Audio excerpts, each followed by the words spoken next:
Hi everyone, in this video I will show you how to fix Roblox not authorized to join this experience due to privacy settings.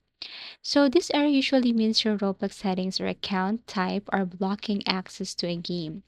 So how are you going to fix this one? First, you need to verify your age. So your age must be 13 plus. And all you have to do in order for you to verify is upload a government ID and also selfie. Now, another thing In is set content that maturity. You have to switch this to moderate or restricted. So, first, you need to verify your age. After that, go to set content maturity and then change the setting to moderate or restricted.